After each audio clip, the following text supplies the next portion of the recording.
প্রিয় ভিউয়ার আসসালামু আলাইকুম। আমি ইফতেখার আহমেদ রতন। একজন একটা প্রশ্ন করেছেন যে মানুষের মধ্যে কিভাবে আল্লাহর গুণ আসতে পারে। শোনেন, প্রশ্নের উত্তর দেবার আগে আমি একটা বিষয় বলে নিই। আপনার মধ্যে যতক্ষণ না পর্যন্ত আল্লাহর গুণ আসবে ততক্ষণ পর্যন্ত আপনি শুদ্ধ পুরুষ হতে পারবেন না, এবং আল্লাহর নৈকট্য অর্জন করা আপনার জন্য সম্পূর্ণরূপে অসম্ভব হবে। এখন প্রশ্ন করতে পারেন যে মানুষের পক্ষে কিভাবে আল্লাহর গুণ অর্জন করা যায়, বা এটা কি সম্ভব কি না। হ্যাঁ, মানুষের পক্ষে আল্লাহ পাকের গুণ অর্জন করা সম্ভব, এ বিষয়ে এখন আলোচনা করব। দেখেন, প্রথমে আমাদের বুঝতে হবে যে আল্লাহ পাক, এক নম্বরটা আমরা একটু আলোচনা করি যে আল্লাহ পাক কী পছন্দ করেন আর কি পছন্দ করেন না। প্রথমে দেখেন, আল্লাহ পাক তার সৃষ্টিকে ভালোবাসেন। এই জগৎ তার সৃষ্টি। একটা পিপিলেখা থেকে শুরু করে মানুষ, পশু, পাখি, যত প্রাণী আছে সবই তার সৃষ্টি। তিনি তার সৃষ্টিকে অনেক অনেক ভালোবাসেন। আপনার উচিত হবে তার সৃষ্টিকে ভালোবাসা। আপনি কি তার সৃষ্টিকে ভালোবাসেন? আপনি কি তার সৃষ্টিকে কতটা ভালোবাসেন? যখন আপনি তার সৃষ্টিকে ভালোবাসবেন তখন আল্লাহ পাকের একটা গুণ আপনার মধ্যে আসলো, সেটা হচ্ছে আপনি দয়াময় এবং আপনি তার সৃষ্টিকে ভালোবাসেন। অন্যায়ভাবে একটা মানুষকে আঘাত করার তো দূরের কথা, আপনি আপনার আচরণে, কথায় বা ব্যবহারে কাউকে ব্যথা দেওয়ার অধিকার আপনার নেই। আগে এই গুণটা আপনাকে অর্জন করতে হবে। তারপর আসেন, আল্লাহ পাকের মধ্যে কোনো হিংসা নেই। আপনার মধ্যে কি কোনো হিংসা আছে? আপনিও হিংসামুক্ত হন। তাহলে দুটো স্বভাব আপনার মধ্যে চলে আসলো। এবার আসেন, আল্লাহ পাক কী পছন্দ করেন না, আপনি সেটা পছন্দ করেন কি না। দেখেন, আল্লাহ পাকের কোনো বাসনা বা কামনা নেই। আপনার মধ্যে কি কোনো বাসনা বা কামনা আছে? আপনি কি বাসনা বা কামনা মুক্ত?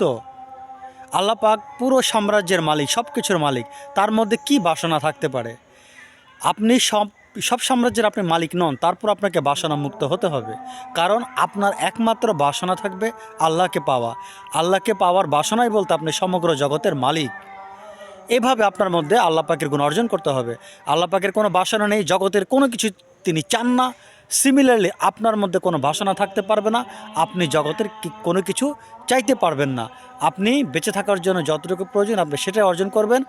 আপনার মধ্যে কোনো কামনা বাসনা থাকতে পারবে না। তাহলে আপনি আল্লাহ পাকের আরেকটা গুণ অর্জন করলেন।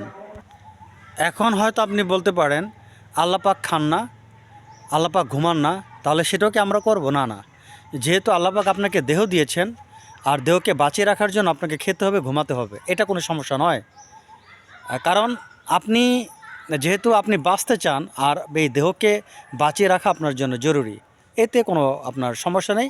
এটার সাথে আল্লাহর গুণের কনফ্লিক্ট নেই। যেটা আপনার পক্ষে করা পসিবল সেটা আপনাকে করতে হবে।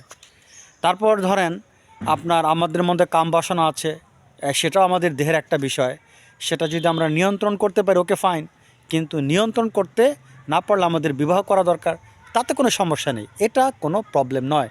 কিন্তু বিবাহ করার পরেও আপনি যদি কোনো প্রকার অবৈধ কাজে লিপ্ত হন, তাহলে আপনার মধ্যে আল্লাহর গুণ আসলো না। তার মানে আপনি দৈহিক প্রয়োজনে খাচ্ছেন, দৈহিক প্রয়োজনে ঘুমাচ্ছেন, দৈহিক প্রয়োজনে আপনি কামবাসনা চরিতার্থ করছেন, এতে কোনো সমস্যা নেই। এর সাথে এগুলো আপনাকে দেওয়া হয়েছে, আপনার দেহে দেওয়া হয়েছে। সো বেঁচে থাকার জন্য এটা আপনার আলাদা প্ল্যাটফর্ম, এতে সমস্যা নেই। যেগুলো আপনি পসিবল, যেগুলো আপনি পারেন, আপনার মধ্যে দয়া সৃষ্টি করা, আপনার মধ্যে হিংসা না করা, আপনার মধ্যে সকল ধরনের বাসনা, আপনি সকল ধরনের বাসনা মুক্ত হয়ে আপনি কাজ করতে পারবেন। যেমন আল্লাহ পাক তিনি সব কিছু করেন কিন্তু তার কোনো বাসনা নেই। বাসনা নিয়ে আমি আপনার বেশ কয়েকটা ভিডিও করেছি, যেমন কর্মযোগ নিয়ে আমি বেশ কয়েকটা ভিডিও করেছি। তো যাই হোক, আমরা এরকম বাসনা মুক্ত হয়ে কাজ করতে পারি। জগতের কোনো কিছুর প্রতি আমাদের বাসনা থাকবে না। যেমন আল্লাহ সব কিছুর মালিক, তার কোনো বাসনা নেই। বাসনা হচ্ছে অভাব থেকে আসে। তাহলে আপনার মধ্যে যদি বাসনা থাকে, আপনি অভাবী। সো আপনাকে অভাবমুক্ত হতে হবে। এভাবে আমরা আল্লাহ পাকের গুণাবলী অর্জন করতে পারি। মানুষ যখন আল্লাহ পাকের গুণাবলী অর্জন করবে, তখনই মানুষ আল্লাহ পাকের নৈকট্য অর্জন করতে পারবে। এভাবে অনেক গুণ আছে যেগুলো আমরা সবাই কম বেশি জানি, অনেকে এটা জানেন যে কিছু কিছু গুণ আমরা ছোটোকাল থেকে পড়ে আসছি, যে ভালোবাসা, দয়া, এই ধরনের অনেক গুণের ব্যাপার সবাই জানেন। এই গুণগুলো নিজের মধ্যে স্থাপন করা অত্যন্ত জরুরি, তাহলে আমরা আল্লাহ পাকের সান্নিধ্য অর্জন করতে পারবো। কিন্তু এই গুণগুলো যদি আপনি অর্জন করতে না পারেন, তাহলে আপনি যত ইবাদত বন্দেগী করেন আপনার পক্ষে আল্লাহ পাকের নৈকট্য অর্জন করা সম্ভব নয়। এই জন্য আমাদেরকে দয়াবান হতে হবে, সমগ্র জীবের প্রতি দয়াবান হতে হবে।